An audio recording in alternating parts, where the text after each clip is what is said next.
नमस्कार विद्यार्थी मित्रांनो. प्रशिक मॅथ अकॅडमी या माझ्या यूट्यूब चॅनलवर तुमचे अगदी मनापासून स्वागत करतो.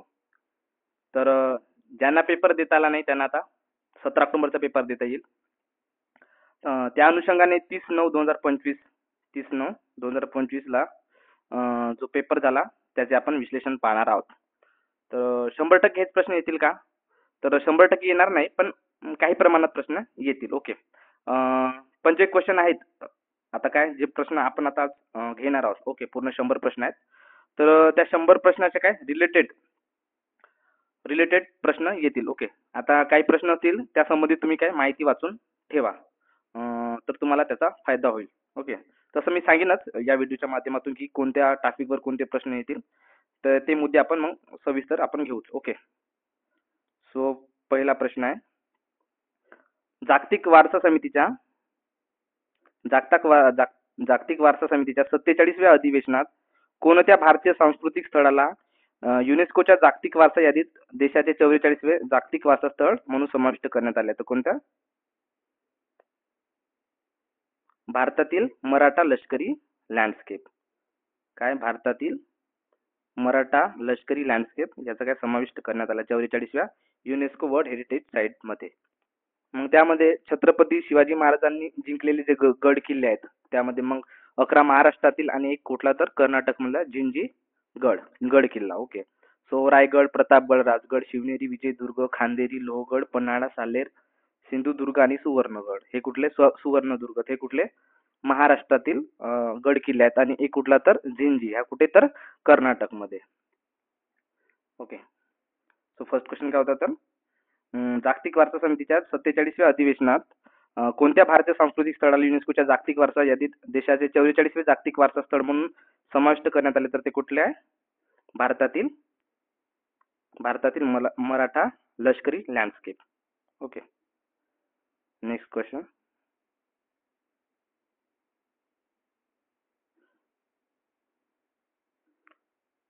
कोणते पारंपरिक भारतीय पादत्राणे ज्याला प्राधान्य अलीकडेच त्यांच्या मेन्स स्प्रिंग समर 2025 सँडलची प्रेरणा म्हणून मान्यता दिली आहे? संरक्षणासाठी मॅसी आणि कारागिरांकडून आंतरराष्ट्रीय स्तरावर पेटंट घेतले जात आहे. तर ती कोणती चप्पल होती? कोल्हापुरी चप्पल. कोणती चप्पल? कोल्हापुरी चप्पल. ओके. हा फार कुणामध्ये तर प्रेडामध्ये खूप वाद झाला होता. त्यांनी काय केलं होतं तर कोल्हापुरी चप्पलची कॉपी केली होती, त्यामुळे वाद झाला होता. हा करंटचा मुद्दा होता. त्यानंतर नेक्स्ट क्वेश्चन, महाराष्ट्र सरकारने 2025 मध्ये महाराष्ट्रात प्रायोगिक कलांवर नवीन संशोधन केंद्राची घोषणा केली. त्याचे नाव कोणत्या लोककलाकाराच्या नावावर ठेवले जाईल? तर कोणाच्या? लता मंगेशकर आहे का? नाही. ओके. मग भीमसेन जोशी नाही. तर कोणाच्या नावावर आहे? शाहीर कृष्णराव साबळे यांच्या नावावर काय ठेवण्यात आलाय? तर जे आता काय महाराष्ट्रात प्रायोगिक नवीन संशोधन केंद्राची घोषणा केली ना, त्या लोककलाच्या नाव म्हणजे जे काही संशोधन केंद्र ते कोणाच्या नावावर आहे? तर शाहीर कृष्णराव साबळे यांच्या नावावरती आहेत. ओके. सो यांच्यावर अलीकडेच एक चित्रपट आला होता. कोणता? तर तो महाराष्ट्र शायर चित्रपट होता 2023 चा. अंकुश चौधरी यांनी त्यांची भूमिका केली होती, शाहीर साबळे यांची. अंकुश चौधरी यांनी आणि काय केदार शिंदे यांनी त्या चित्रपटाला डायरेक्ट केलं होतं. तर शाहीर कृष्णराव साबळे यांच्याबद्दल माहिती म्हणजे यांनी महाराष्ट्राचे राज्यगीत गायले होते. कोणते? जय जय महाराष्ट्र माझा. कोणतं? जय जय महाराष्ट्र माझा हे गीत त्यांनी गायलं होतं. राजा बडे यांनी ते गीत लिहिलेलं होतं. जवळपास किती? तर 1 मिनिट 41 सेकंदाचं ते गीत आहे. ओके. तर त्या अनुषंगाने जर याच्यात प्रश्न विचारला की महाराष्ट्राचं राज्यगीत चा टाइम काय? तर 1 मिनिट 41 सेकंद हे तुम्ही लक्षात ठेवा. आणि हे गीत आपण कधी स्वीकारलंय? तर 19 फेब्रुवारी. कधी? 19 फेब्रुवारी 2023. आता तुम्हाला 19 फेब्रुवारी हा दिवस माहीतच आहे. अखंड महाराष्ट्राला माहित पाहिजे हा दिवस म्हणजे काय? महाराष्ट्राचे जे आराध्य दैवत आहेत आणि हिंदवी स्वराज्याचे संस्थापक छत्रपती शिवाजी महाराज यांची जयंती म्हणजे 19 फेब्रुवारी.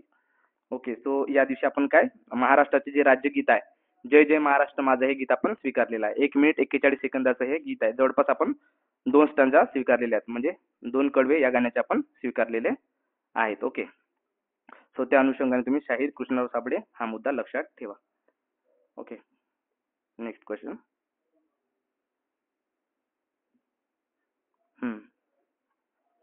तर काय दिल्लीच्या मुख्यमंत्री म्हणून अलीकडेच कोणाची निवड झाली आणि त्या या पदावर असलेल्या 4थ्या महिला ठरल्या आहेत? तर कोण?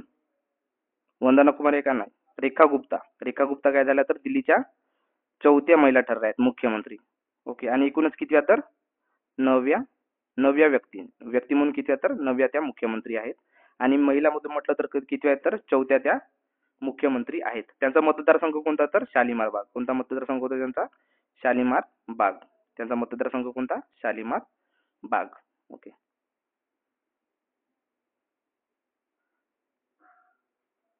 त्यानंतर काय?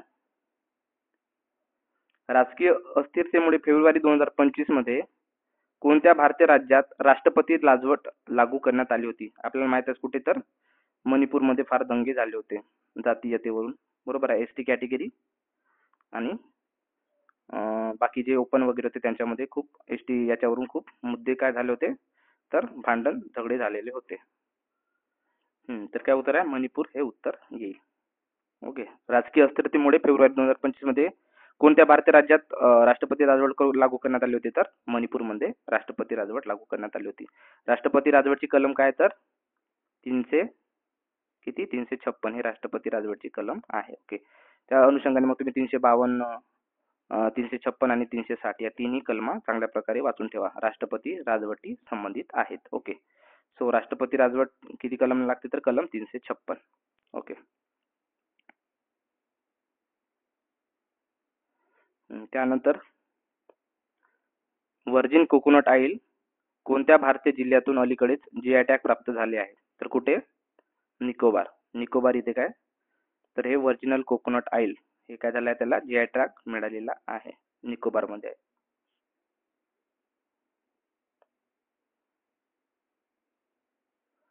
त्यानंतर आदिवासी व्यवहार मंत्रालयाचा पुरस्कार विजेत्या प्रजासत्ताक दिन 2025 च्या झाकीचा विषय काय होता? आदिवासी व्यवहार मंत्रालयाच्या पुरस्कार विजेत्या प्रजासत्ताक दिन 2025 च्या झाकीचा विषय काय होता तर आझादी का अमृत महोत्सव नव्हता. जल जंगल जमीन हे काय होतं तर 2025 ची थीम होती.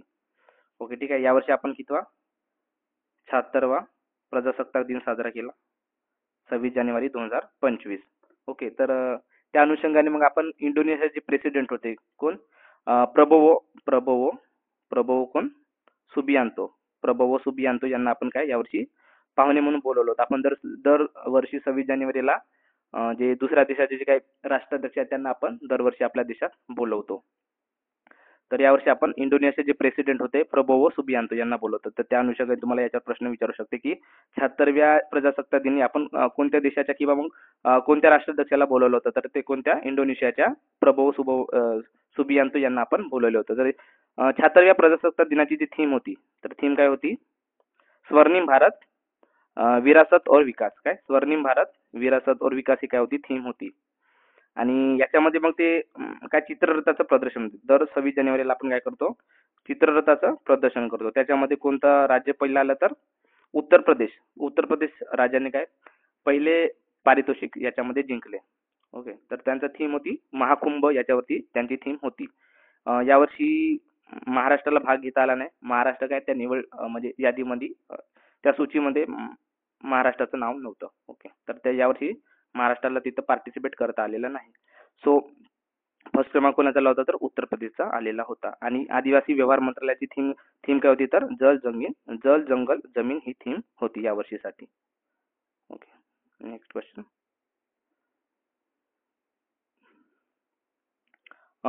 टाइम हायर एज्युकेशन आणि एशिया युनिव्हर्सिटी रँकिंग 2025 मध्ये कोणत्या भारतीय संस्थेने भारतीय संस्थांमध्ये सर्वोच्च स्थान मिळवले आहे तर कोणत्या? IISc बेंगळुरू. ठीक आहे. IISc बेंगळुरू. त्या अनुषंगाने मग तुम्ही बाकीच्या सुद्धा काय रँकिंग चांगल्या प्रकारे करून ठेवा. ज्या ज्या युनिव्हर्सिटी संबंधित रँकिंग आहे त्या करून ठेवा. ओके. तर या रँकिंग तुम्हाला परिक्रमामध्ये मिळतील. परिक्रमामधून हा मुद्दा चांगल्या प्रकारे वाचून घ्या. त्यानंतर मग AI ॲक्शन समिट आणि होरायझन 2047 47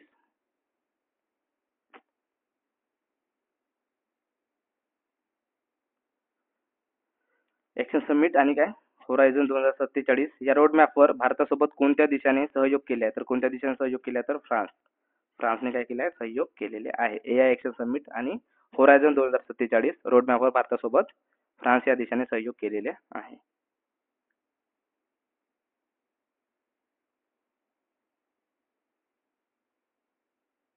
त्यानंतर सरकारी दडपशाहीमध्ये दाखवलेल्या चिकाटीसाठी 2025चा UNESCO Guillermo Cano World Press Freedom पुरस्कार कोणत्या वृत्तपत्राला देण्यात आला? तर कोणत्या वृत्तपत्राला देण्यात आला?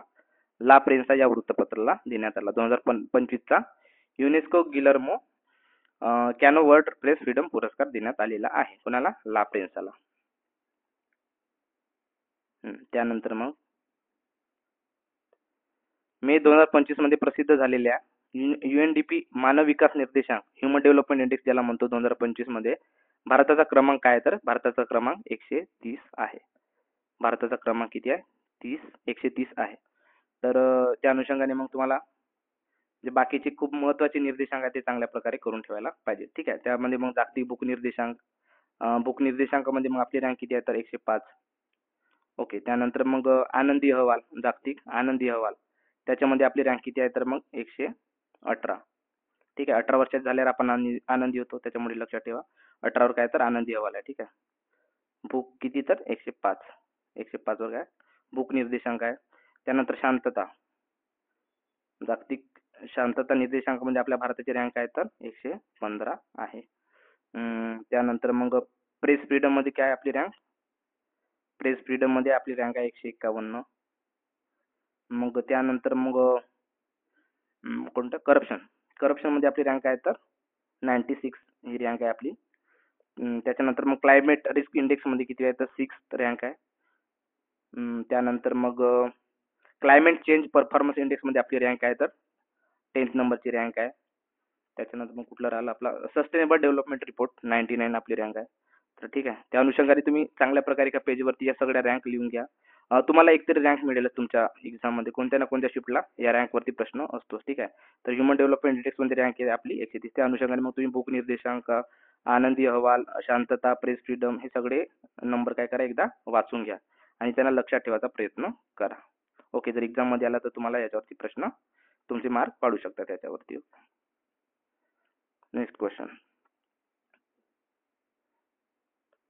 आर्थिक गैरव्यवहाराच्या आरोपानंतर 2025 मध्ये खालीलपैकी कोणी वर्ल्ड इकॉनॉमी फोरम WEF ज्याला म्हणतो मधील अधिकृत पदाचा राजीनामा दिला? तर कोणी दिला? क्लॉस श्वाब यांनी काय दिला? तर राजीनामा दिला. ओके. त्यानंतर नेक्स्ट क्वेश्चन.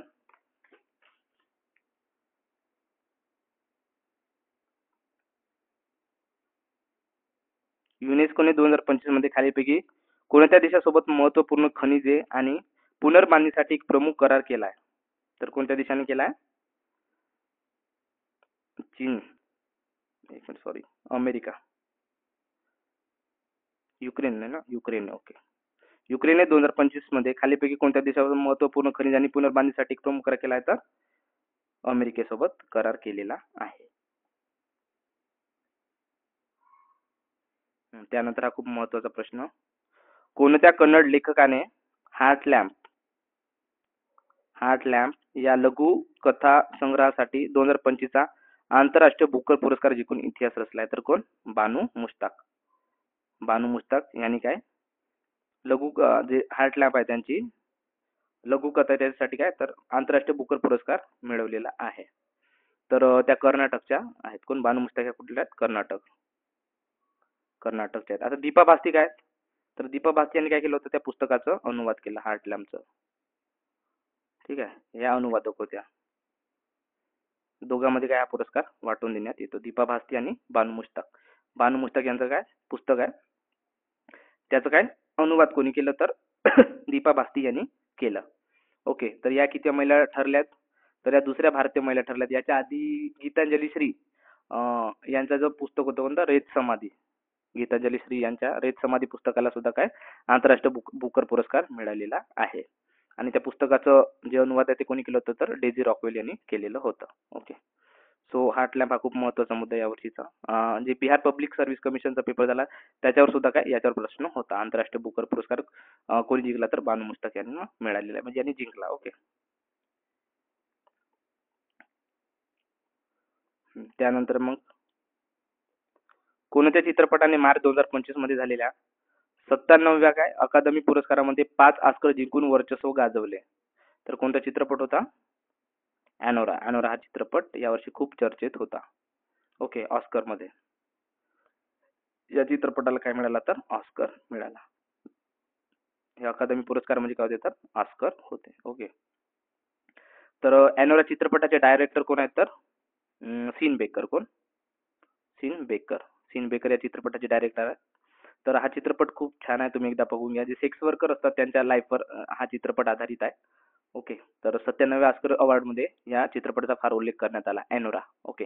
तर याच्यामध्ये जी एक्ट्रेस होती तिचं नाव काय? मायकी मॅडिसन. कोण? मायकी मॅडिसन. त्यांना बेस्ट एक्टरचा पुरस्कार देण्यात आला अॅनोरा चित्रपटासाठी.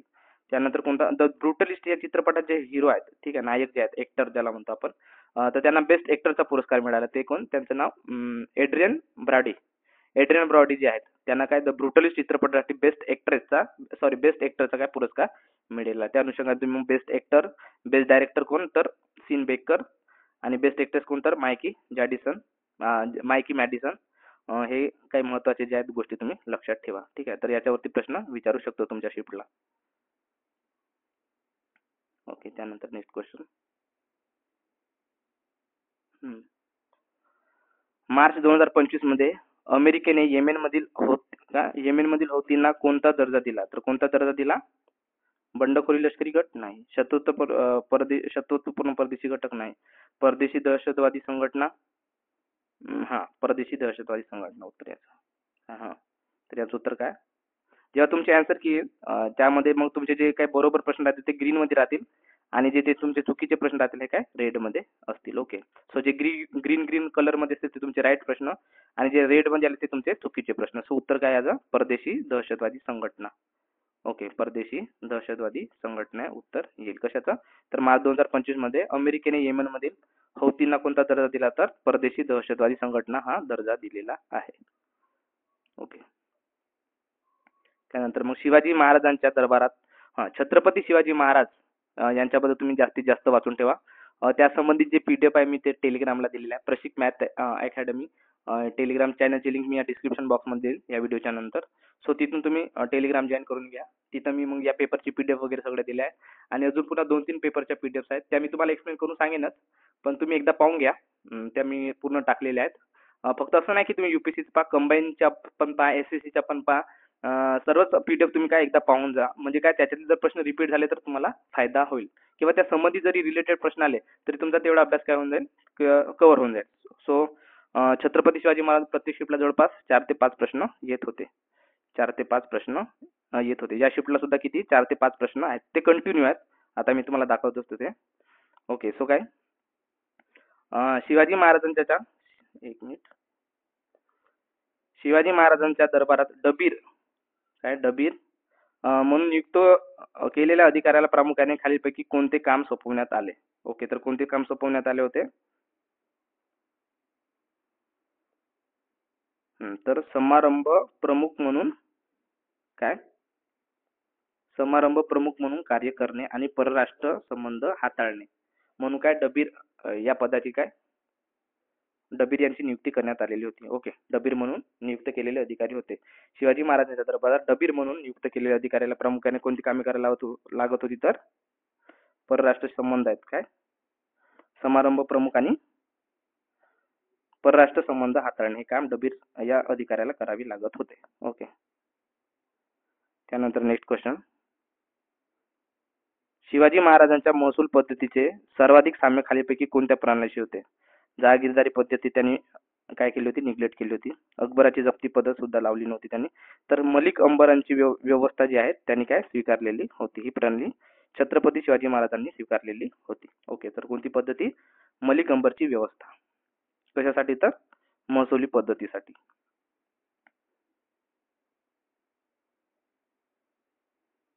त्यानंतर हा खूप सोपी प्रश्न. मराठा साम्राज्याचे संस्थापक शिवाजी महाराज कोणत्या प्रख्यात कुळातील होते? तर कोणत्या कुळातील होते? भोसले या कुळातील ते होते. ओके. त्यानंतर कोणत्या गव्हर्नर जनरलच्या कार्यकाळात वर्नाक्युलर प्रेस ऍक्ट पास झाला? ठीक आहे. व्हर्नाक्युलर प्रेस ऍक्टची काय निघाली? लारी निघाली, ह्या लक्षात ठेवा. ठीक आहे, लारी. लारी हा शब्द तुम्ही लक्षात ठेवा. काय व्हर्नाक्युलर प्रेस ऍक्टची काय निघाली तर लारी. तर व्हर्नाक्युलर प्रेस प्रेस ऍक्ट आहे कुणाच्या काळात लागू झाला तर लॉर्ड लिटनच्या काळात लागू झाला. ठीक आहे, लॉर्ड लिटनच्या काळात लागू झाला. आणि रद्द कोणाच्या काळात झाला तर रिपनच्या काळात. कोणाच्या? लॉर्ड रिपनच्या काळात हा काय झाला तर रद्द झाला. ठीक आहे, तर व्हर्नाक्युलर प्रेस प्रेस ऍक्टची लारी लक्षात ठेवा. ला म्हणजे लॉर्ड लिटनच्या काळात लागू झाला आणि एंड कोणाच्या काळात झाला तर रिपनच्या काळात तो एंड झाला. ओके.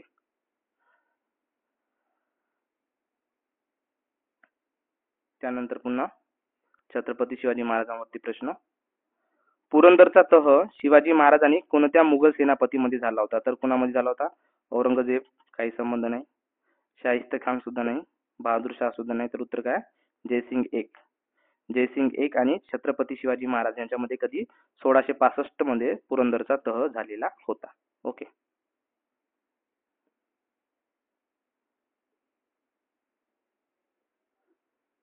त्यानंतर मग सोनारगाव ते पेशावर पर्यंतचा जो ग्रँड ग्रँड ट्रंक रोड आहे त्याच्या आधुनिक स्वरूपात खालीपैकी कोणी बांधला तर शेरशाह सुरी यांनी हा जो ग्रँड ट्रंक रोड आहे त्यांनी बांधलेला होता. कोण? शेरशाह सुरी यांनी. ओके.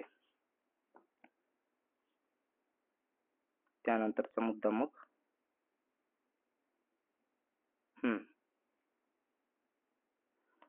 खालील भक्ती संतांपैकी कोण भगवान रामाच्या स्तुतीसाठी भक्तिगीताने रचण्यासाठी आणि रामचरित मानस लिहिण्यासाठी प्रसिद्ध होते? तर रामचरित्र मानस हे कोणी ग्रंथ हा ग्रंथ कोणी लिहिला तर तुळशीदास यांनी हा ग्रंथ लिहिलेला आहे. रामचरित्र मानस हा ग्रंथ कोणी लिहिला तर तुळशीदास यांनी हा ग्रंथ लिहिलेला आहे. मग त्या अनुषंगाने तुम्ही जे महत्वाचे आहेत आईने अकबरी वगैरे अबुल फजलने लिहिलेला, त्यानंतर मग अकबरनामा कोणी लिहिला? बाबरनामा. त्यानंतर मग हुमायून नामा लिहिला कोण? गुलबदन बेगम. तर त्या सर्व मुद्दे तुम्ही काय एकदा वाचून घ्या. लेखक जे म्हणजे मध्ययुगीन इतिहासामध्ये जे लेखक होते, ठीक आहे, तर त्यांच्याबद्दल तुम्ही एकदा वाचून घ्या.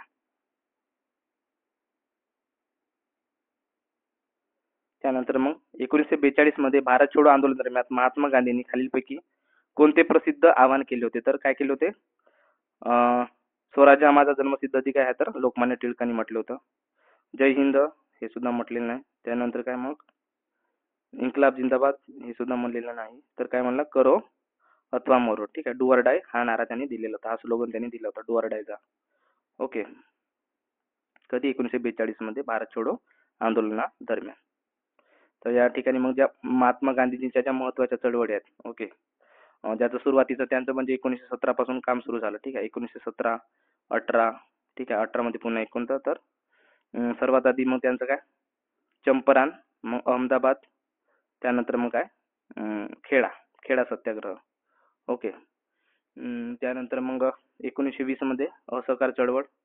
1920 मध्ये काय झालं तर लोकमान्य टिळकांचा मृत्यू सुद्धा झाला आणि त्याच दिवशी काय झालं तर महात्मा गांधींनी असहकार चळवळला सुरुवात केली. ठीक आहे, मग 1922 मध्ये ही चळवळ बंद झाली.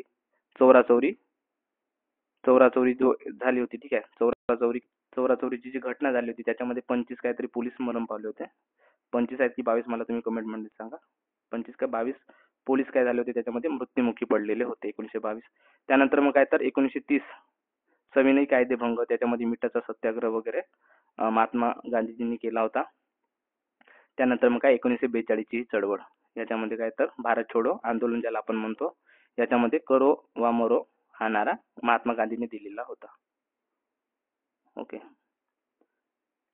त्यानंतर मग काय तर ऑल इंडिया मुस्लिम लीग, ज्याला आपण काय म्हणतो अखिल भारतीय मुस्लिम लीग, अखिल भारतीय मुस्लिमची स्थापना कधी झाली तर 1906 मध्ये झाली. कुठे झाली? ढाका, बांगलादेश. ओके. कधी झाली? 30 डिसेंबर 1906.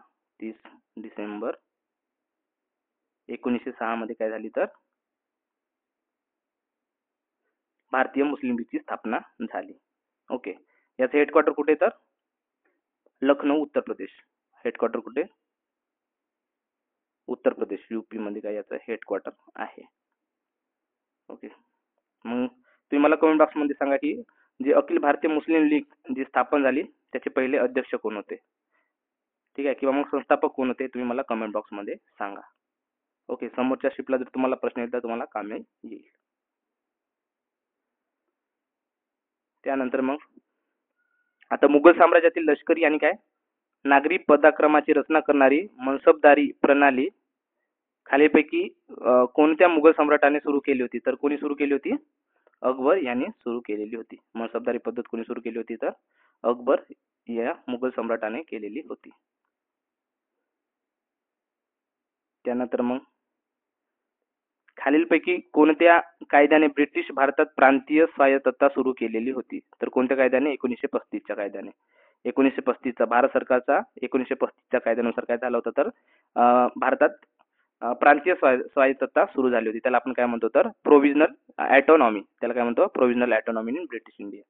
ओके, सो कोणत्या कायद्याने झाली होती? 1935 च्या कायद्याने झाली. मग त्या अनुषंगाने मग तुम्ही 1909 चा कायदा, त्यानंतर मग 1919 चा कायदा, त्यानंतर मग 1935 चा कायदा. ठीक आहे, तर हे सगळे कायदे तुम्ही चांगल्या प्रकारे एकदा वाचून घ्या. ओके.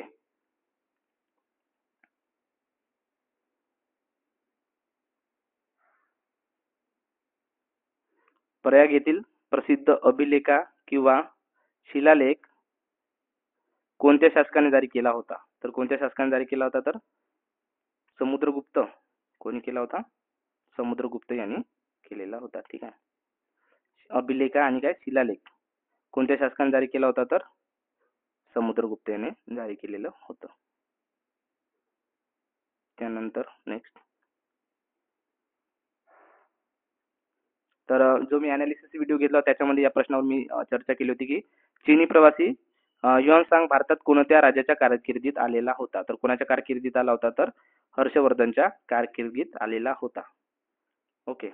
तर फाययानवर आपण चर्चा केली होती. फाययान हा कधी आला होता? तर चंद्रगुप्त मौर्य 2 च्या काळात कोण आला होता? फाययान आला होता. ठीक आहे. त्यावर मी तुम्हाला सांगितलं होतं की एफसी कॉलेजला किती गेट आहेत? तर 2 गेट आहेत. ठीक आहे, ट्रिक सांगितली होती. तर फाययान कोणाच्या काळात आला होता? चंद्रगुप्त 2 च्या काढा जातात. एफसी तुम्ही लक्षात ठेवा याचं. ओके. आणि हेनसांग काय? तर एच. ओके. हर्षवर्धनच्या काळात हेनसांग आलेला होता. ही ट्री झाली. आणि एफसी कॉलेजला किती गेट? 2 गेट. म्हणजे काय? फाययान कोणाच्या काळात आला होता? तर चंद्रगुप्त 2 च्या काळात आलेला होता. हा मागच्या वर्षीचा प्रश्न आहे. ओके, त्याला धरून मग यावर्षी हा प्रश्न विचारला होता. म्हणून काय पीवायक्यू अनालिसिस करणे फार महत्वाचं आहे. आणि मी पीवायक्यू जे पीडीएफ आहे ती आपल्या ग्रुपवरती टाकलाय, प्रशिक मॅथ अकॅडमी या टेलिग्राम चॅनलवरून तुम्ही ती डाउनलोड करू शकता. ओके. नेक्स्ट क्वेश्चन मग, कोणत्या शासकाने हर्षवर्धनाचा पराभव केला आणि त्याच्या दक्षिणेकडील विस्तार थांबवला होता? तर कोण? पुलकेशन 2. कोण? पुलकेशन 2 हे त्याचं उत्तर आहे. म्हणजे हर्षवर्धनवर याच्यामध्ये 2 प्रश्न आलेले होते.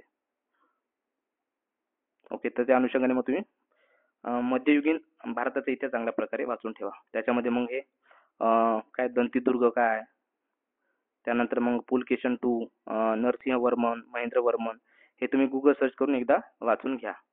हेच वाचून घ्या जे ऑप्शन मध्ये आहेत. मग कोण? समुद्रगुप्त बद्दल माहिती करून घ्या. समुद्रगुप्त प्रश्न होता. त्यानंतर हर्षवर्धन एकदा वाचून घ्या.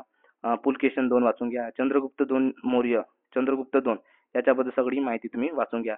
त्यानंतर मग सम्राट अशोक आहेत, बिंदुसार, बिंबिसार, ठीक आहे, अजातशत्रू, याबद्दल तुम्ही थोडक्यात माहिती वाचून घ्या. ओके.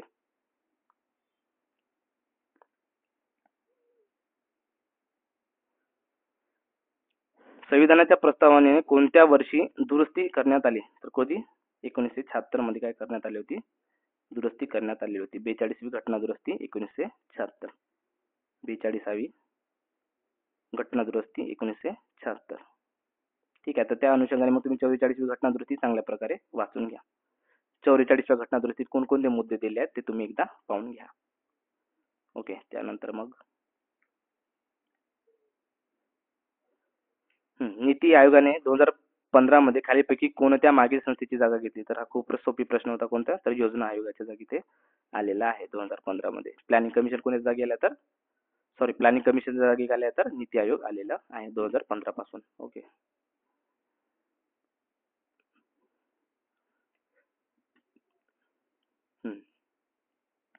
कोणत्या प्रकारच्या विधेयकाला सादर करण्यापूर्वी राष्ट्रपतींची पूर्व शिफारस आवश्यक असते? तर कोणत्या?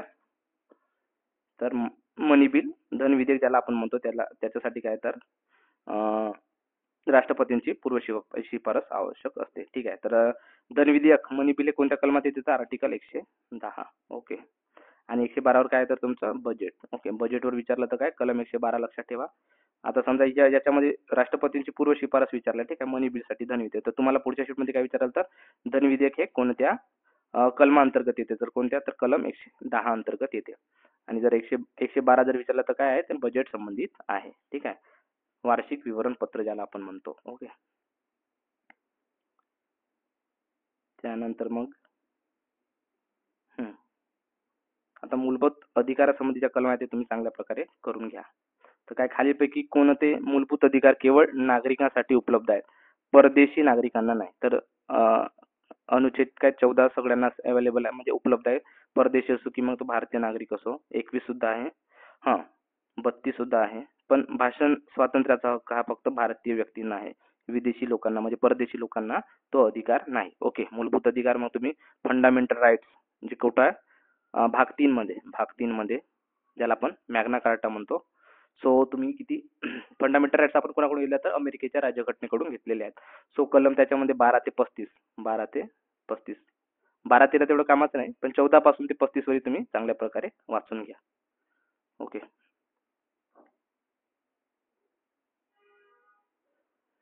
त्यानंतर मग डीपीएसपी.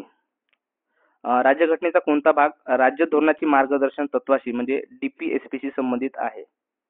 ओके, तर काय भाग 2 येते का नाही, भाग 2 हे कशा संबंधित येतं नागरी तत्व संबंधित आहे. भाग 4 नाही, भाग 3 सुद्धा काय फंडामेंटल राईट्स आहेत. भाग 4 मध्ये काय भाग 4 काय डीपीएसपी, भाग 4 मध्येच काय डीपीएसपी आहे. ओके, मूलभूत कर्तव्य जे आहेत ते किती आहेत तर भाग 4A मध्ये आहेत. मूलभूत कर्तव्य हे जे आहेत कुठे आहेत तर भाग 4 मध्ये आहेत. सो डीपीएसपी, ठीक आहे, राज्य धोरणाची मार्गदर्शक तत्वे कुठे आहेत तर भाग 4 मध्ये आहेत. भाग 4 मध्ये काय तर डीपीएसपी संबंधित दिलेलं आहे. ओके, भाग 4 हे कशा संबंधित आहे तर हे मूलभूत कर्तव्याशी संबंधित आहे, जे आपण रशियाकडून घेतलेले आहेत.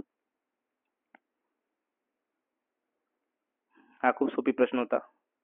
राज्यसभेचे पदसिद्ध अध्यक्ष कोण असतात, तर आपल्याला माहिती आहे कोण असतात, भारताचे उपराष्ट्रपतीच काय असतात तर राज्यसभेचे पदसिद्ध अध्यक्ष असतात. ओके, त्यानंतर कोणता मूलभूत अधिकार मानवी तस्करी आणि व्यक्तीच्या मजुरीस प्रतिबंधित करतो, तर काय कलम 14 आहे का नाही, याच्यामध्ये काय तर समानतेचा हक्क आहे. कलम 19 भाषण स्वातंत्र्याचा हक्क. आता कलम काय 23, कलम 23 कशासाठी आहे तर मानवी तस्करी आणि सक्तीच्या मजुरीस प्रतिबंधित करतो. ओके, कलम 25 कशा संबंधित येतं धर्मासंबंधित आहे, ठीक आहे.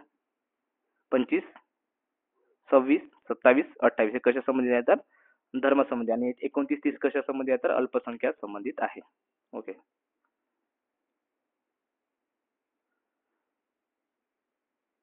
त्यानंतर मग भारतातील पंचायती राज संस्थाचा कार्यकाळ किती असतो, तर किती असतो 5 वर्षाचा असतो. किती वर्षाचा असतो 5 वर्षाचा असतो. त्यानंतर नेक्स्ट क्वेश्चन, खालीलपैकी कोणती संस्था पंचायती राज संरचनेचा भाग नाही, ठीक आहे, पंचायती राज संरचनेचा भाग नाही, तर कोणता ग्रामपंचायत असते, जिल्हा परिषद असते. ओके, त्यानंतर मग काय असते पंचायत समिती असते. पण महानगरपालिका असते का, महानगरपालिका हे पंचायत राज मध्ये मोडत नाही, ठीक आहे. पंचायत राज आपली ही त्रिस्तरीय आहे. ओके, त्रिस्तरीय, याच्यामध्ये मग काय तुमची जिल्हा परिषद येते, पंचायत समिती येते आणि मग ग्रामपंचायत येते. ओके, महानगरपालिका येत नाही.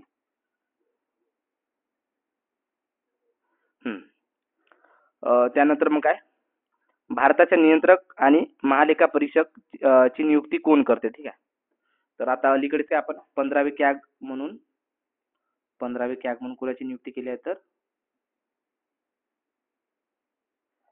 के संजय मूर्ती यांची नियुक्ती करण्यात आलेली आहे, ठीक आहे. तर कॅगची नियुक्ती कोण करतात तर भारताचे राष्ट्रपती काय करतात कॅगची नियुक्ती करतात. ओके, आणि अजून मग काय अटॉर्नी जनरल ऑफ इंडिया यांची सुद्धा अलीकडेच काय नियुक्ती करण्यात आली आहे. कोण तर ते आहेत T.S.. Kalyani. Okay, T.S.. Kalyani ह्या काय झाल्या तर आपल्या एजीआय झाले आहेत.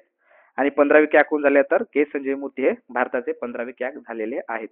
त्या अनुषंगाने तुम्ही हा मुद्दा लक्षात ठेवा. ओके, मग कॅग संबंधीच्या कलम आहेत कलम 148 वगैरे तुम्ही चांगल्या प्रकारे करून ठेवा. ओके, ओके, सो काय कॅगची नियुक्ती कोण करतात तर भारताचे राष्ट्रपती कॅगची नियुक्ती करतात. त्यानंतर मग राज्यसभेबद्दल खालील काय म्हणता येईल. ठीक आहे, राज्यसभेवर 2 प्रश्न होते. दर 5 वर्षांनी बरखास्त केली जाऊ शकते का? हे बरखास्त होत नाही. त्यानंतर मग मी थोडं झूम करतो याला. धनविधेयक बाबीमध्ये त्याला लोकसभेसारखेच अधिकार आहेत. नाही, लोकसभेसारखे अधिकार नाही. त्यानंतर ते एक कायमस्वरूपी सदन आहे, बरोबर, ज्यातील 1/3 सदस्य दर 2 वर्षांनी निवृत्त होतात. ठीक आहे, हे काय कायमस्वरूपी आहे, याच्यामध्ये काय दर 2 वर्षांनी काय होतात तर 1/3. ठीक आहे, 1/3 सदस्य काय होतात, निवृत्त होतात. त्याच्यामुळे उत्तर काय राहील आपलं, हे राहील. ओके. ते धनविधेयक सुरुवात करते नाही, तर धनविधेयक सर्वात आधी कुठे मांडले जाते तर लोकसभेत मांडले जाते. ओके.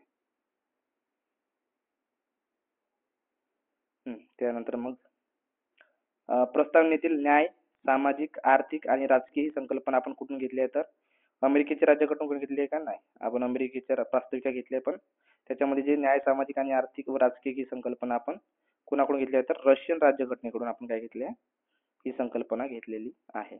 ठीक आहे, प्रस्तावनेमध्ये काय न्याय, सामाजिक,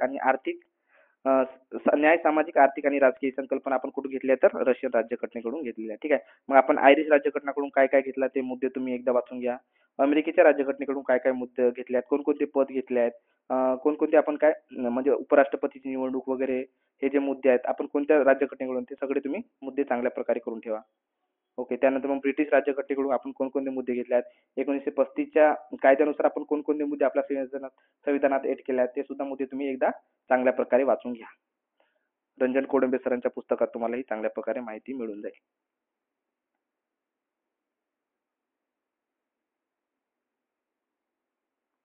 त्यानंतर मग महाराष्ट्रातील मुंबई उच्च न्यायालयाचे अधिकार क्षेत्र खालीलपैकी कोणत्या राज्यावर केंद्रशासित प्रदेशावर आहे? गुजरात नाही, पुदुचेरी, त्याच्यानंतर काय येते गोवा. तर कुठे गोवावर काय आपला कोणते येते तर महाराष्ट्रात व्यतिरिक्त मुंबई उच्च न्यायालयाचे अधिकार क्षेत्र कुठे आहे तर गोवा इथे आहे. ओके, गोवाला पणजी इथे.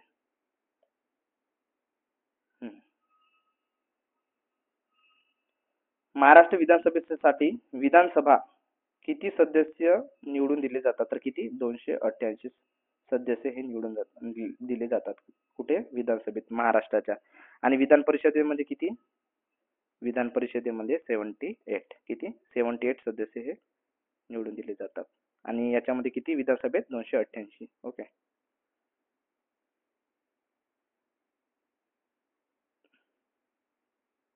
त्यानंतर मग भूगोलाचे प्रश्न सुरू झाले इथून.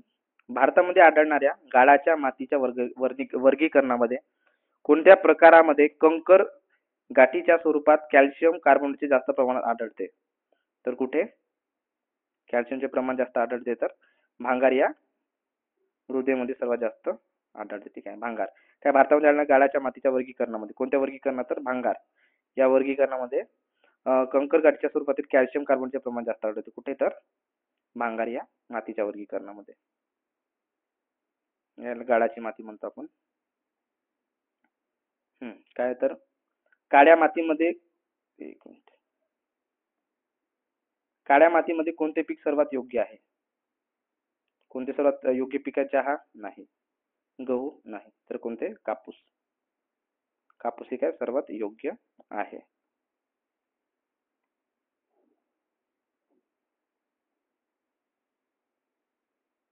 संवर्धनासाठी कोणते वनवर्ग सर्वाधिक मौल्यवान मानले जाते? तर कोणते? संरक्षित वने. कोणते? संरक्षित वने, ज्याला आपण रिझर्व्ह फॉरेस्ट. एक मिनिट, त्याचं उत्तर काय? Reserve forest. तर काय संवर्धनासाठी कोणता वनवर्ग सर्वाधिक मौल्यवान मानला जातो? तर रिझर्व्ह फॉरेस्ट हा सर्वाधिक मौल्यवान मानला जातो.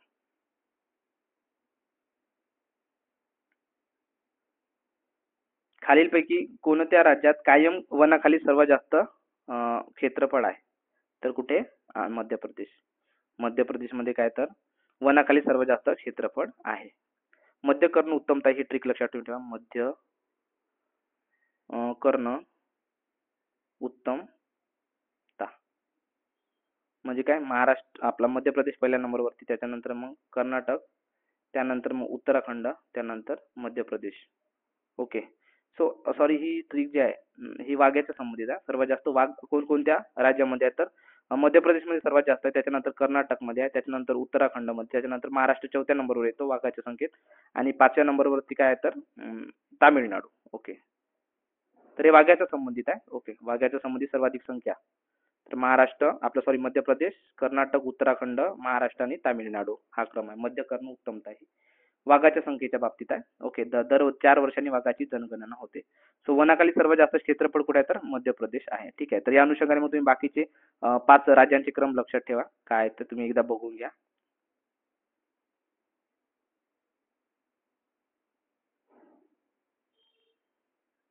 त्यानंतर मग कोणत्या राज्यातील ग्रामस्थांनी वन्यजीव संरक्षण कायद्याला हवाला देऊन सरिस्का व्याघ्र प्रकल्पातील खाणकामाच्या विरोधात लढा दिला? आता सरिस्का व्याघ्र प्रकल्प कुठे आहे तर हे राजस्थानमध्ये आहे.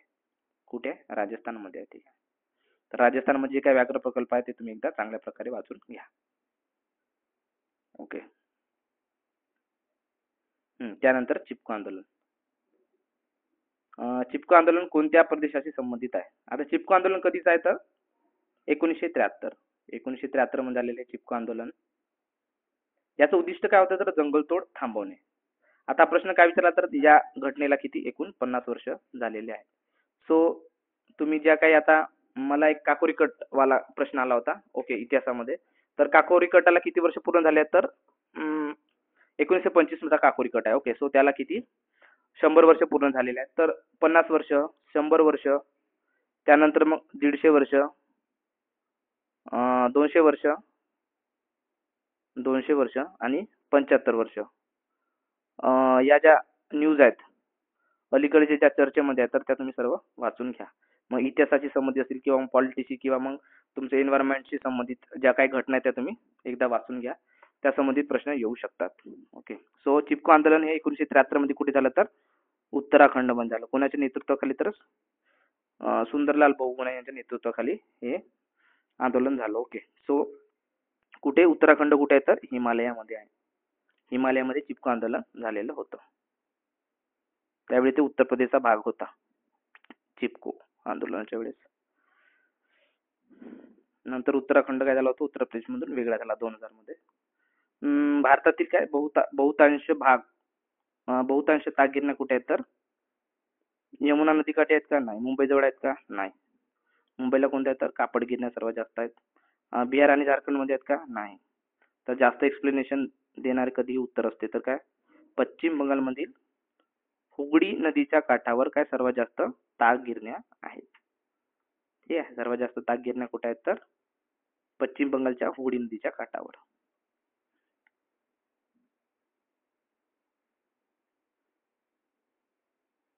त्यानंतर मग युरोपला आशियापासून वेगळी करणारी पर्वत श्रेणी कोणती तर कोणती आहे? अँडीज आहे का? नाही.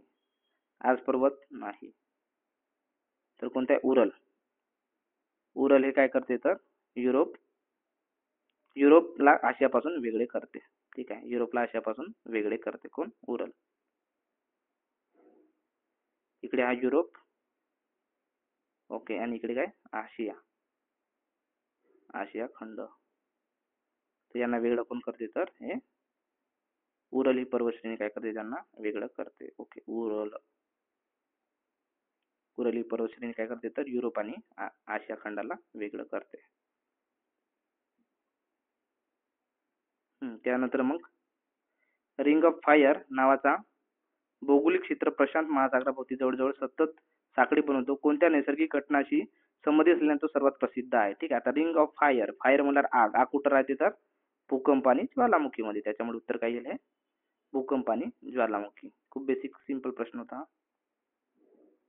त्यानंतर मग जून 2025 मध्ये जल जीवन मिशन अंतर्गत प्रति व्यक्ती प्रतिदिन पाणी पुरवठ्याचे लक्ष्य किती? ठीक आहे. आता या प्रश्नाचं उत्तर जर तुम्हाला माहित नसेल तर मग आपलं काय यूज करायचा फॉर्म्युला कोणता? 45 आधी लिहायचे. त्याच्यानंतर मी हाच फॉर्म्युला यूज केला होता. 45, 50, 55 आणि 60. जर उत्तर माहित नसेल तर 60 आणि 45 डिलीट करायचे. उरलं काय 50 नाही तर 55. तर मला थोडं ऑड वाटत होतं 55, त्याच्यामुळे 55 हे ऑप्शन क्लिक केलं. सो आन्सर किती? 55 लिटर. जून 2025 मध्ये जल जीवन मिशन अंतर्गत प्रति व्यक्ती प्रतिदिन पाणी पुरवठ्याचे लक्ष्य किती? तर 55 लिटर एवढे होते. त्याच्यानंतर हा खूप सोपी प्रश्न काय? 2011च्या जनगणनेनुसार भारतातील खालीलपैकी कोणत्या प्रदेशात लोकसंख्येची घनता सर्वात कमी आहे? सर्वात कमी घनता कुठे आहे? तर अरुणाचल प्रदेशमध्ये. किती आहे? दर चौरस किलोमीटरवर किती लोक राहतात? तर 17 लोक राहतात. 17 चौरस मीटर दर चौरस किलोमीटरवर, स्क्वेअर किलोमीटरवर 17 लोक असतात. ही काय याची घनता आहे. आणि सर्वात जास्त घनता कोणाची आहे? तर बिहारची. बिहारची घनता सर्वात जास्त आहे. ओके. महाराष्ट्रातील पश्चिम घाट महाराष्ट्रातील पश्चिम घाट स्थानिक पातळीवर या नावाने ओळखले जाते. तर कोणते? सह्याद्री पर्वत रांग. महाराष्ट्रातील पश्चिम घाट कोणत्या नावाने ओळखले जाते? तर सह्याद्री पर्वतरांगाने या नावाने ओळखले जाते. त्यानंतर मग महाराष्ट्राचा कोकण भाग या दरम्यान आहे. ठीक आहे. कोकण कुठे आहे? तर हे झालं तुमचं काय? सह्याद्री पर्वतरांगा. ओके. आणि हा झाला तुमचा अरबी समुद्र. ठीक आहे. अरबी समुद्र आणि काय झालं आपला सह्याद्री पर्वत रांगा. सो याच्यामध्ये काय तर आपला हा कोकण आहे. ओके. पालघर, ठाणे, मुंबई उपनगर, त्याच्यानंतर मग काय तुमचं रायगड, रत्नागिरी, सिंधुदुर्ग, ह्या सगळं काय येते तर आपला कोकण पट्टा येतो. ओके. सो काय पश्चिम घाट आणि अरबी समुद्राच्या मदत काय तर आपला कोकण विभाग आहे. ओके.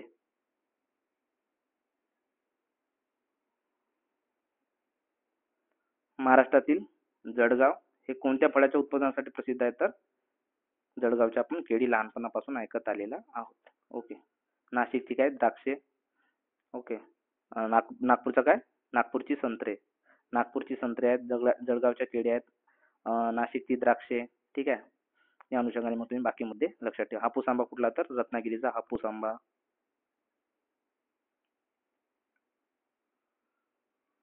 त्यानंतर मग कोणता आर्थिक निर्देशांक देशामधील जीवन निर्वाह खर्च व चलनवाढीतील फरक समायोजित करून समान सामानांच्या टोपलीच्या मूल्याचा अंदाज लावतो आणि राष्ट्रामधील वास्तविक उत्पन्न व आर्थिक उत्पादकतेची तुलना करण्यासाठी वापरला जातो.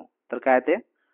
खरेदी शक्ती समानता, नाममात्र विनिमय दर, एकूण राष्ट्रीय उत्पन्न की ग्राहक किंमत निर्देशांक. कशा संबंधित आहे? तर आर्थिक व निर्देशक देशामध्ये जीवन निर्वाह खर्च व चलनवाढीतील फरक समायोजित करून समान सामानाच्या टोपलीचा मूल्यांचा अंदाज लावतो आणि वास्तविक उत्पन्न आणि आर्थिक उत्पादनाची तुलना करण्यासाठी वापरला जातो. तर काय त्याचं उत्तर? खरेदी काय खरेदी शक्ती समानता. ठीक आहे. त्याला काय म्हणतो आपण? परचेसिंग पॉवर त्याचं काय उत्तर येईल.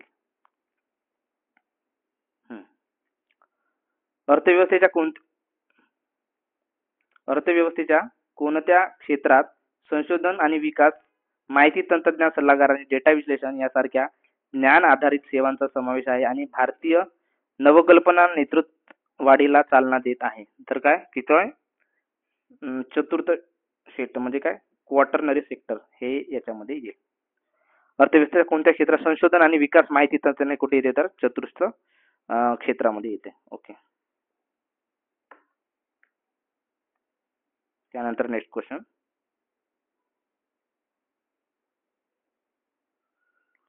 कोणता आर्थिक मॉडेल संसाधन कार्यक्षमता आणि शाश्वतता वाढवण्यासाठी उत्पादनांची आणि सामग्री पुनर्वापन, दुरुस्ती, पुनर्निर्मिती आणि पुनर्वापन यांना प्रोत्साहन देतो? पारंपरिक निर्माण, वापर आणि नष्ट या रेषीय दृष्टिकोनाचा पर्याय म्हणतो. काय? तर आपण त्याला काय म्हणतो? चक्रीय अर्थव्यवस्था.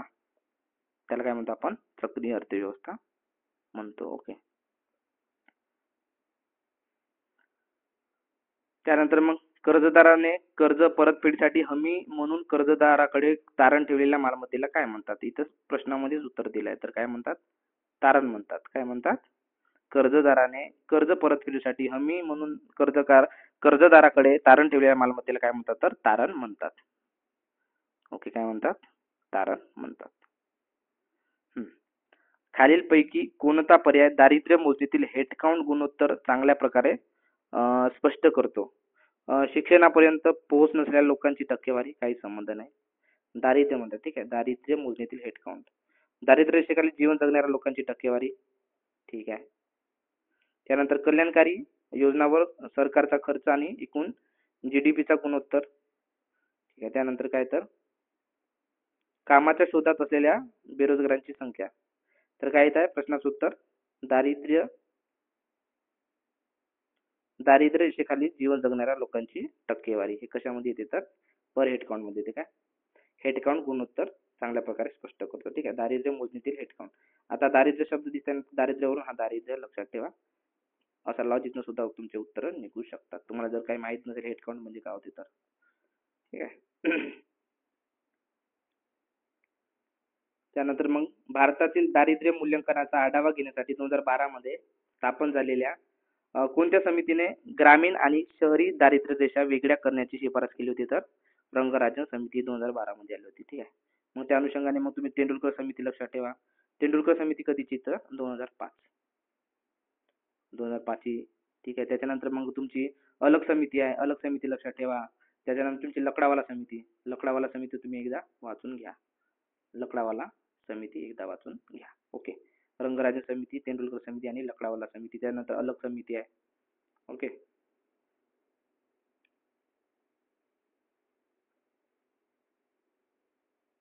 त्यानंतर काय तर राष्ट्रीय बहुआयामी दारिद्र्य निर्देशांक, national multi dimensional poverty index ज्याला म्हणतो, मध्ये कोणती पद्धत वापरली जाते जी दारिद्र्याचा प्रसार आणि दारिद्र्याची तीव्रता दोन्ही मोजते आणि एखाद्या व्यक्तीला गरीब मानले जाते त्याच्या वंचिताचा गुणांक राष्ट्रीय कटाप ज्याला 33.33 पेक्षा जास्त असेल तर याचं उत्तर काय? लॉरेन्स कर्व पद्धत नाही, जिनी निर्देशांक सुद्धा नाही, तेंडुलकर पद्धत सुद्धा नाही, तर त्याला आपण काय म्हणतो? अल्कायर फास्टर पद्धत, ठीक आहे. अल्कायर फास्टर पद्धत त्याला म्हणतो, ठीक आहे. त्या अनुषंगाने मग तुम्ही लॉरेन्स कर्व पद्धत तुम्ही वाचून घ्या एकदा. गिनी गुणांक काय असतो ते वाचून घ्या, ठीक आहे. त्यानंतर मग तेंडुलकर पद्धत वगैरे वाचून घ्या.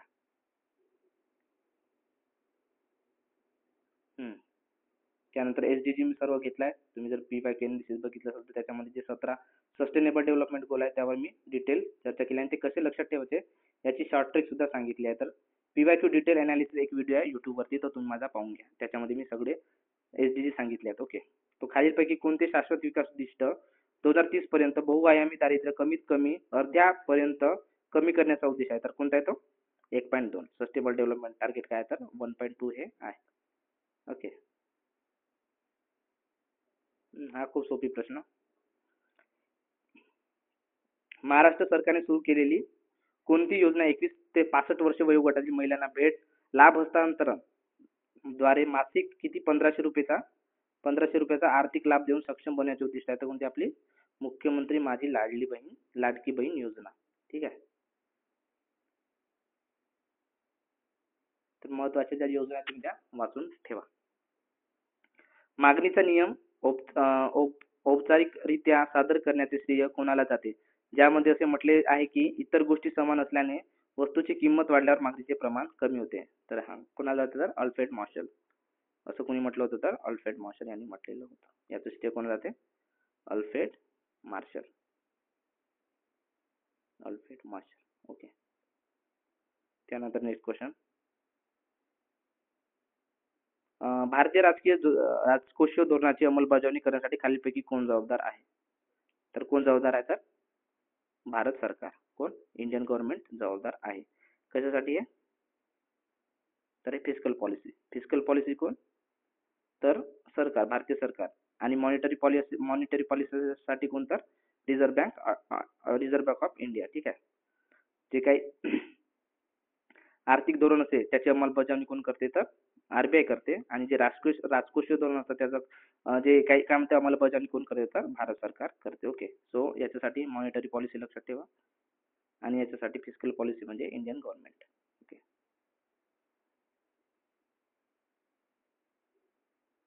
अर्थशास्त्राची कोणती शाखा अर्थव्यवस्थेच्या वैयक्तिक घटकांशी संबंधित आहे जसे की घरे, कंपन्या आणि उद्योग आणि राष्ट्रीय अर्थव्यवस्थेच्या लहान भागावर लक्ष केंद्रित करते? तर काय येते?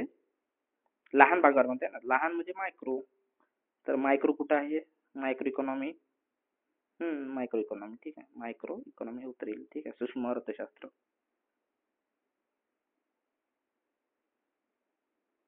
त्यानंतर मग ठराविक कालावधीत दिलेल्या किमतीवर सर्व ग्राहकांकडून वस्तूच्या एकूण मागणीला काय म्हणतात? एकूण मागणीला काय शब्द आहे? ठीक आहे. ठराविक कालावधीत दिलेल्या किमतीवर सर्व ग्राहकांकडून वस्तूच्या एकूण मागणीला काय शब्द म्हणतात? वैयक्तिक मागणी, बाजारपेठेतील पुरवठा, बाजारपेठेतील मागणी. ठीक आहे. बाजारपेठेतील मागणी आपण त्याला म्हणतो.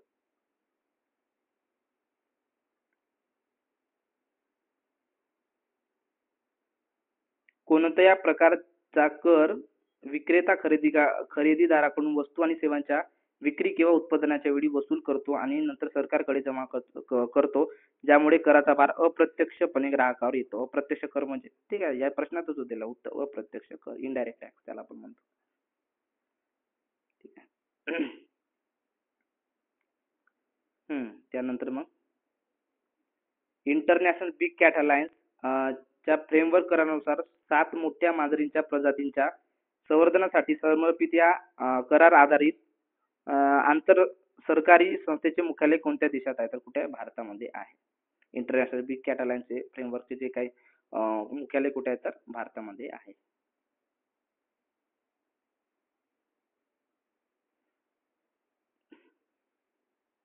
आता जगभरात किती? जगभरात मान्यता प्राप्त एकूण 34 पैकी जागतिक जैवविविधता हॉटस्पॉट भारतात किती आहेत? भारतामध्ये किती आहेत? तर 4 आहेत. भारतात किती आहेत? 4 हे जैवविविधता हॉटस्पॉट आहेत. कोणकोणते? मग तुमचं हिमालय आहे. ठीक आहे. तुमचं काय आला? हिमालय. त्यानंतर मग तुमचं काय आला? पश्चिम घाट आला. त्यानंतर मग काय पश्चिम घाट झाला. त्यानंतर मग इंडो बर्मा रिजन आहे तुमचा. त्यानंतर मग आपला सुडालँड म्हणजे काय? तर आपल्या याच्यामध्ये अंदमान निकोबार बेटे वगैरे याच्यामध्ये येतात. अंदमान निकोबारचा जो भाग आहे हा कशामध्ये येतो? सुडालँड मध्ये येतो. तर हा एक हिमालय पहिला जो आपला काय हॉटस्पॉट आहे. त्यानंतर मग पश्चिम घाट 2. त्यानंतर मग हे काय इंडो बर्मा म्हणजे आपला जो आहे ईशान्य भारतचा भाग जो आहे म्यानमारच्या काठाशी तो भाग, आणि सुडालँड त्याच्यामध्ये अंदमान आणि निकोबार. अशा प्रकारे 4 जैवविविधता हॉटस्पॉट भारतामध्ये आहेत. आणि जगात किती आहेत? एकूण 34 जैवविविधता हॉटस्पॉट आहेत. ओके. त्यानंतर मग संयुक्त राष्ट्राच्या हवामान बदलावरचा फ्रेमवर्क करार UNFCCC यासह जैवविविधता करारावर आणि वाळवंटी करारावर प्रतिबंध करार कोणत्या ऐतिहासिक जागतिक पर्यावरणीय परिषदेत स्वीकारलेला गेलेला आहे? तर कुठे? क्योटो प्रोटोकॉल परिषद नाही, स्टॉकहोम परिषद नाही, तर पॅरिस हवामान परिषद आहे का? नाही. तर कुठे? रिओ शिखर पृथ्वी परिषद. कुठे? रिओ पृथ्वी शिखर परिषद. ओके. मग त्या अनुषंगाने मग तुम्ही पॅरिसची जी हवामान परिषद आहे ती चांगल्या प्रकारे वाचून ठेवा. मग क्योटो प्रोटोकॉल कशा संबंधी आहे ते वाचून ठेवा. मग मॉन्ट्रियल प्रोटोकॉल ठीक आहे. ओझोन संबंधी कोणता? त्यानंतर प्रदूषण कमी करण्यासंबंधी कोणता? तर ठीक आहे, त्यासंबंधी तुम्ही सगळे प्रोटोकॉल चांगल्या प्रकारे वाचून घ्या. क्योटो प्रोटोकॉल आहे तुमचा. त्यानंतर मग स्टॉकहोम परिषद आहे. पॅरिस हवामान परिषद चांगल्या प्रकारे वाचून ठेवा. त्यानंतर मग काय तुमची रिओ शिखर परिषद. ठीक आहे. आणि मग कोणता पुन्हा? क्योटो प्रोटोकॉल आणि मॉन्ट्रियल प्रोटोकॉल. हे तुम्ही सगळे प्रोटोकॉल चांगल्या प्रकारे वाचून ठेवा.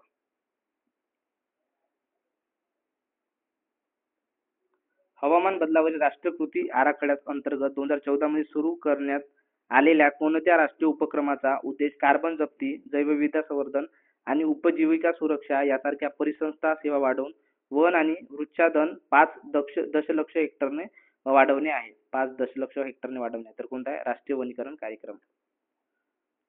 ठीक आहे. याचं उत्तर काय? राष्ट्रीय कृषी वनीकरण धोरण आहे का? नाही. हरित भारतासाठी राष्ट्रीय अभियान. याचं उत्तर काय?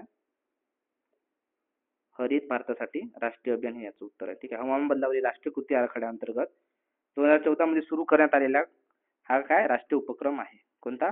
हरित भारतासाठी राष्ट्रीय अभियान.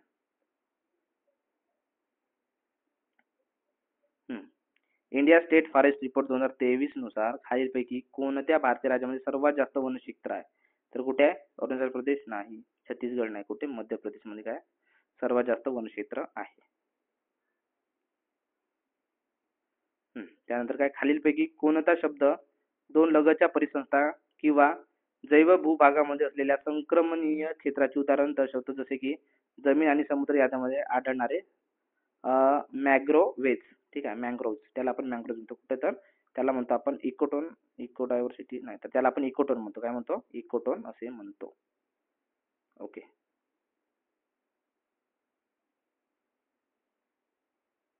त्यानंतर मग खालीलपैकी कोणते एकक पर्यावरणाची उत्पादकता व्यक्त करण्यासाठी वापरले जाते?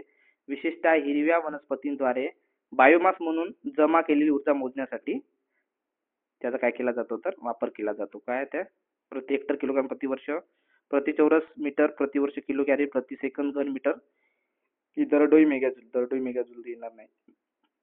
प्रति हेक्टर काय याचं उत्तर किलो कॅलरी आहे का? त्याचं उत्तर काय येते? प्रति चौरस मीटर प्रति वर्ष किलो कॅलरी याचं उत्तर येते. ठीक आहे. ऊर्जा आपण कशासाठी ऊर्जा आपण हमेशा कॅलरी मध्येच मोजतो, त्याच्यामुळे काय सिंपल लॉजिक होते याचं.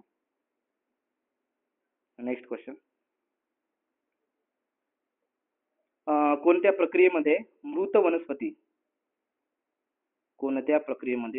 वनस्पती प्राणी आणि टाकाऊ पदार्थांमध्ये सेंद्रिय नायट्रोजनचे अमोनियामध्ये रूपांतर करून जीवाणूचे अमोनियाकरण केले जाते आणि त्यामुळे नायट्रोजन मातीत परत येतो, तर त्याला काय म्हणतो आपण? नायट्रीकरण म्हणतो का? नाही.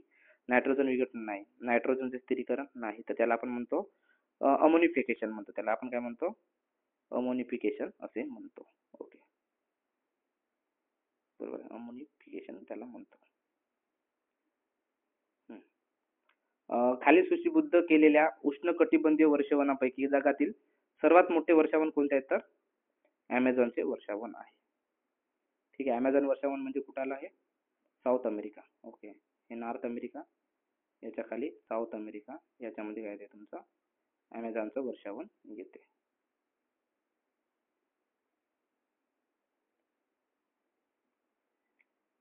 खालीलपैकी कोणत्या खंडात कोणतेही नैसर्गिक गवताळ प्रदेश परिसंस्था नाही?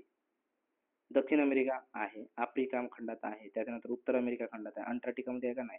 तर हे गवताळ आहे का? नाही. तर हे बर्फाळ प्रदेश आहे. अंटार्क्टिका काय नुसतं बर्फ आहे, त्याच्यामध्ये बर्फाळ प्रदेश आहे.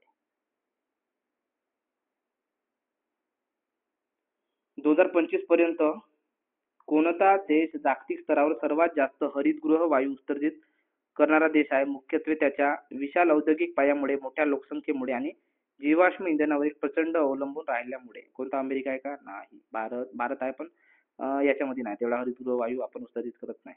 रशिया आहे का? नाही. तर कोणता देश आहे? चीन. सर्वात जास्त हरितगृह वायू उत्सर्जित करतो कोण? चीन. तर चीन हे काय आपलं उत्तर येईल. त्यानंतर मग काय जागतिक वारसा अधिवेशनाचे व्यवस्थापन आणि जगभरातील जागतिक वारसा स्थळांची ओळख आणि संवर्धन यावर देखरेख करणारी आंतरराष्ट्रीय संस्था कोणती आहे? ठीक आहे. जागतिक वारसा म्हणजे युनेस्को. कुठे युनेस्को? कुठे गेला? हा, युनेस्को हे आपलं उत्तर येईल. जागतिक वारसा स्थळा संबंधित युनेस्को तुम्ही लक्षात ठेवा. सोपी प्रश्न होता.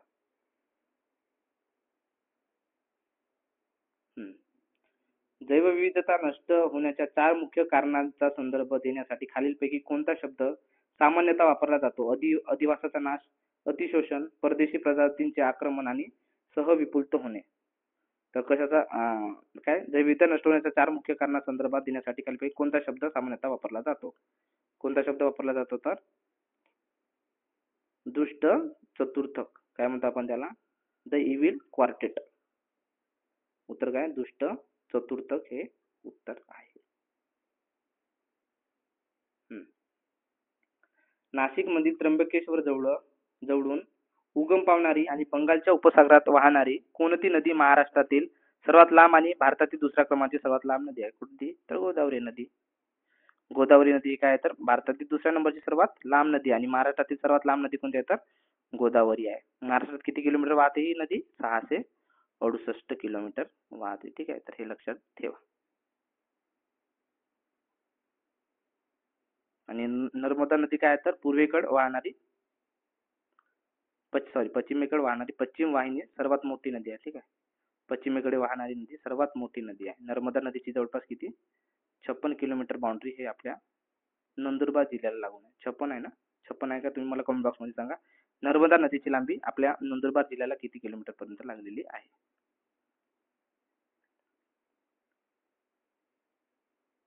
खालीलपैकी कोणता रक्तगट सार्वत्रिक रक्तदाता म्हणून ओळखला जातो? तर कोणता? ओ निगेटिव्ह. ओ निगेटिव्ह हा कोणाला दिला जातो? ओके.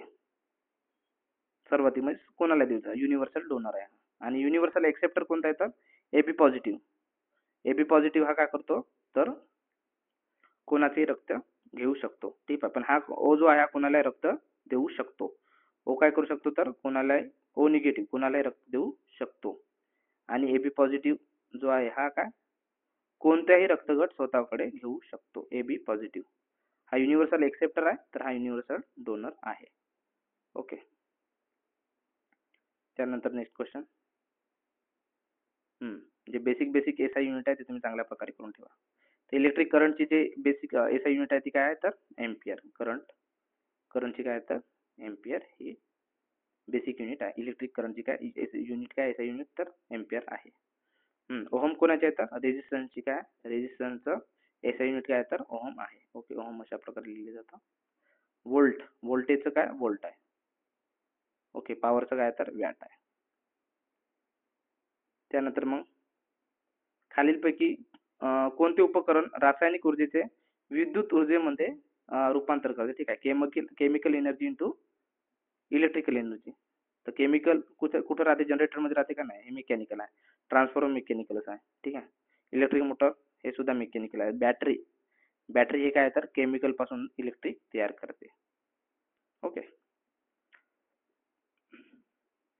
त्यानंतर मग प्रकाश संश्लेषणामध्ये वनस्पतीचा खालीपैकी कोणता भाग सहभागी असतो, तर प्रकाश संश्लेषणामध्ये काय, तर लीफ. ओके, सो एक अशा प्रकारे लीफ असतं आपलं. ओके, याच्यामध्ये जे बारीक बारीक छिद्र असतात त्याला आपण काय म्हणतो, स्टोमॅटा किंवा त्याला स्टोमा सुद्धा म्हणतात. ठीक आहे, असे बारीक बारीक छिद्र असतात, तर याच्यामध्ये सनलाईट पास होते.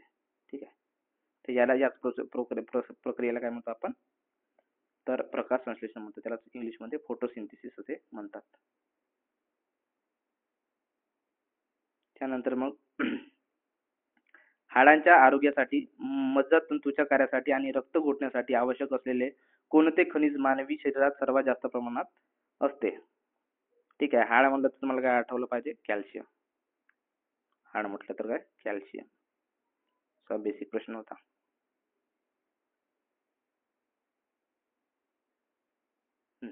पुन्हा त्याच रिलेटेड प्रश्न आहे. खालीपैकी कोणते जीवनसत्व सूर्यप्रकाशात मानवी त्वचेत संश्लेषित होते, तर कोणता आहे, विटॅमिन डी. ठीक आहे, विटॅमिन डी मुळे काय मिळते, तर आपल्याला काय मिळते, प्रकाशात मानवी त्वचेचे संश्लेषण मिळते. ओके, सो विटॅमिन डी आपल्याला कोणापासून मिळते, सूर्याच्या प्रकाशापासून विटॅमिन डी मिळते, सोपी भाषेत.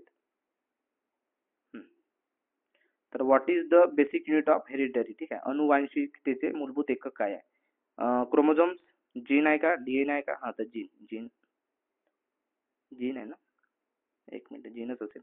हेरिडिटरी काय बेसिक युनिट काय, जीन बरोबर आहे. ओके, सो काय अनुवांशिकतेचे मूलभूत एकक काय, तर जीन हे आहे. त्यानंतर खालीलपैकी कोणते अवयव मानवी शरीराचे संतुलन नियंत्रित करतो. ठीक आहे, संतुलन नियंत्रित करतो काय, सेरिबेलम, मज्जा नाही, सेरिब्रम नाही, हायपोथॅलॅमस नाहीतर काय, सेरिबेलम वरून काय बॅलन्स करते, बॉडी बॅलन्स करून करते, तर सेरिबेलम हे काय करते, आपला बॉडी बॅलन्स करते. ओके.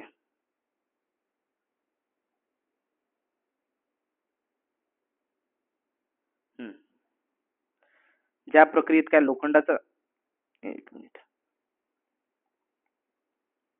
ज्या प्रक्रियेत लोखंडाचा तुकडा चुंबकाजवळ ठेवला जातो तेव्हा त्या ध्रुवीयतेचा विकास होतो, ज्यामुळे चुंबकाच्या जवळची बाजू विरुद्ध चार्ज होते आणि दुसऱ्या बाजूला समान ध्रुवीयता येते. त्या प्रक्रियेला काय म्हणतात, तर मॅग्नेटिक अलाइनमेंट नाही म्हणत, मॅग्नेटिक कंडक्शन सुद्धा नाही म्हणत, त्याला मॅग्नेटिक इंडक्शन म्हणतात. ओके, त्याला काय म्हणतात, मॅग्नेटिक इंडक्शन. बरोबर, त्याला काय म्हणतात, मॅग्नेटिक इंडक्शन असे म्हणतात, चुंबकीय प्रेरण त्याला म्हणतात.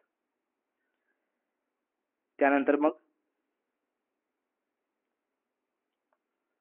पृथ्वीच्या कवचात खालीलपैकी कोणता धातू सर्वात जास्त प्रमाणात आढळतो, तर कोणता धातू सर्वात जास्त प्रमाणात आढळतो, लोखंड आढळतो का, नाही, ॲल्युमिनियम, तांबे आणि झिंक. तर ॲल्युमिनियम सर्वात जास्त आढळतो काय, ॲल्युमिनियम. उत्तर काय दिलाय, ॲल्युमिनियम दिलाय का, तर ॲल्युमिनियम काय आहे, सर्वात जास्त आढळतो. ठीक आहे, सायमा ते लक्षात ठेवा तुम्ही, काय सायमा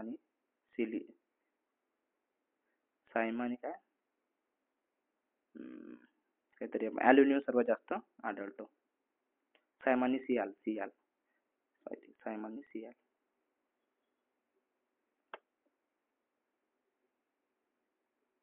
सिलिकॉन आणि ॲल्युमिनियम.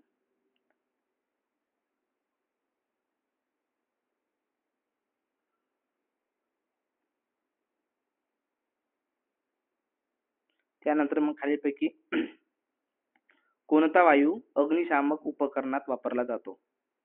ऑक्सिजन नाही, हायड्रोजन नाही, तर काय कार्बन डायऑक्साईड हा काय केला जातो तर अग्निशामक उपकरणात वापरला जातो.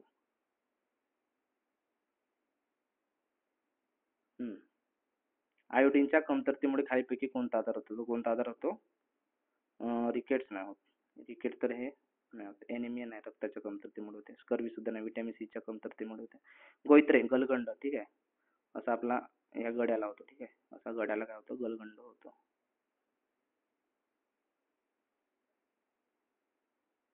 ठीक आहे, त्या गड्याला आपल्याचा गलगंड होतो. ते कशामुळे होते तर व्हिटॅमिन कशामुळे तर आयोडीनच्या कमतरतेमुळे. आयोडीनच्या कमतरतेमुळे काय होते तर गलगंड होते. ओके. त्यानंतर काय आहे तर समुद्र सपाटीवर शुद्ध पाण्याचा उत्कलन बिंदू किती असतो? समुद्र सपाटीवर शुद्ध पाण्याचा उत्कलन बिंदू किती असतो? किती असतो? 100 डिग्री सेल्सिअस. किती असतो? 100 डिग्री सेल्सिअस असतो.